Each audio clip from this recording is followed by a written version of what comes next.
Time now for the morning rush, and we'll start with Kristen Curry.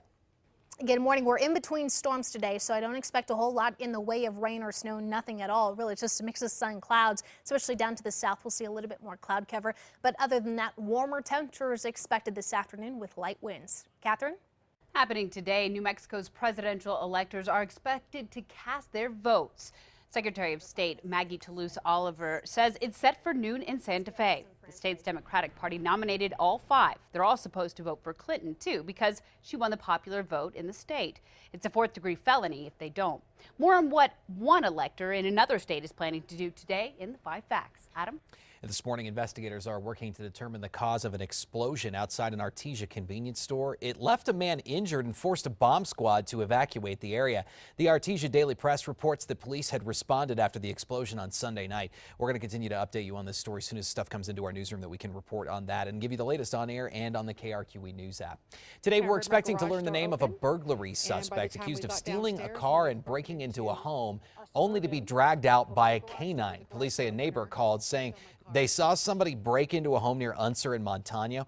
Officers gave the man several hours to surrender, but when police say he jumped out of a second-story window and tried to hide in a shed, APD used the canine unit to find and arrest him. Police are also actively investigating the death of a person whose body was found behind an Albuquerque Walmart. APD says the body was found behind the store at Wyoming and Manal on Saturday morning. No word on who that person is or the cause of death, but APD is investigating it as suspicious. As soon as we hear more from police, we'll bring you details on air and on the KRQE News app. Traffic is moving again along I-40 this morning east of Santa Rosa, and we're waiting to learn the identity of victims from a nearly 40-vehicle crash that shut down the westbound lanes for most of the day on Saturday. State police say the bad weather east of Santa Rosa caused a number of collisions, killing at least one person and injuring at least 6. I-40 westbound reopened after about 12 hours. Kristen?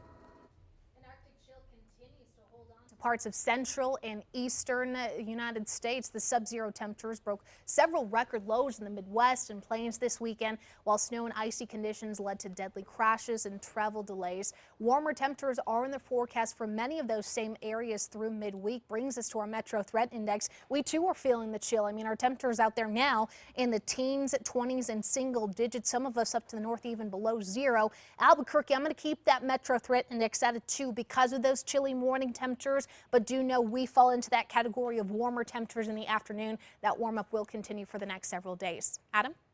This morning, a local dog is resting comfortably at home after a Good Samaritan stepped in to help a retired vet. Cheryl Buck and her service dog had been in New Mexico for less than a week when her dog, Sergeant Mabel, got hit by a car.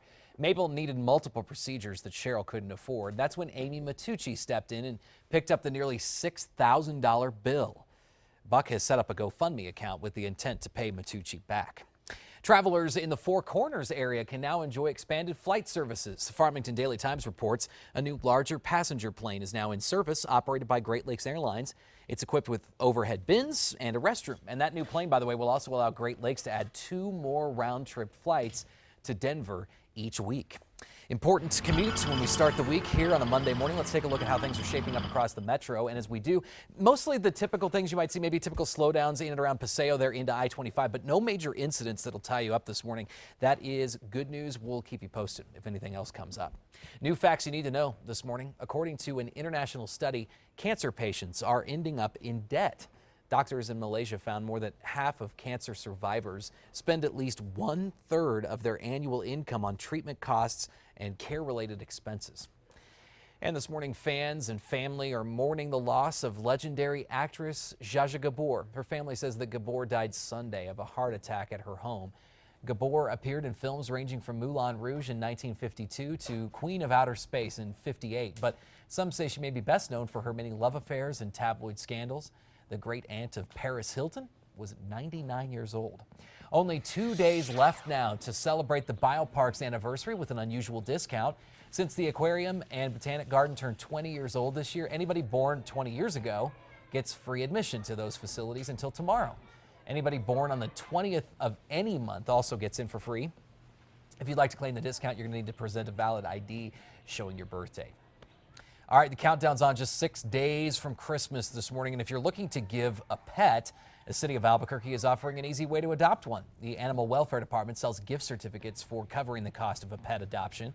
Those gift certificates are available at the East Side and West Side shelters, as well as Lucky Paws in Coronado Center. A lot of people are talking about a touchdown celebration this morning from over the weekend. It happened in the second quarter of the Buccaneers-Cowboys game on Sunday.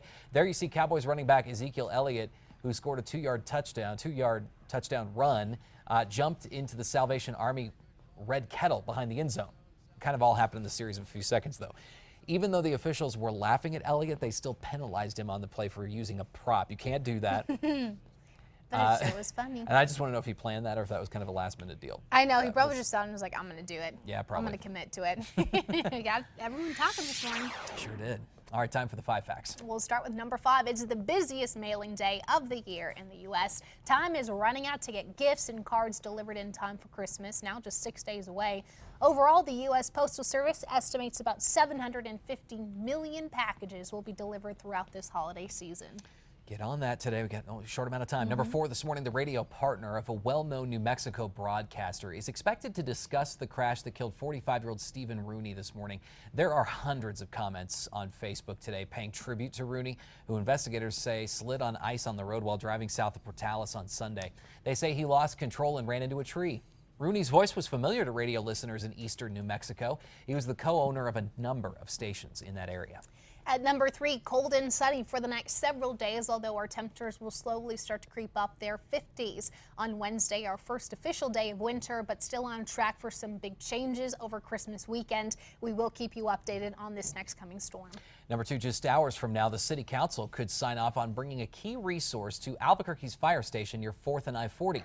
City Councilor Isaac Benton wants to place an emergency rescue unit there with some special equipment and staff to help save lives.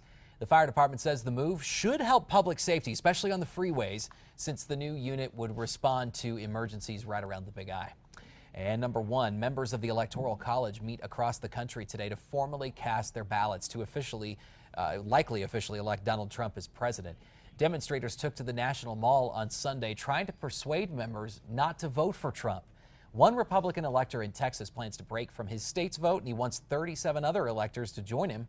Meanwhile, Trump's team continues to cast doubt that Russia interfered in the election to help him win. We're going to be on top of that today. We'll keep you posted on how it all unfolds in the coming hours on KRQE this morning and KRQE.com. We'll see you after the break on Fox New Mexico.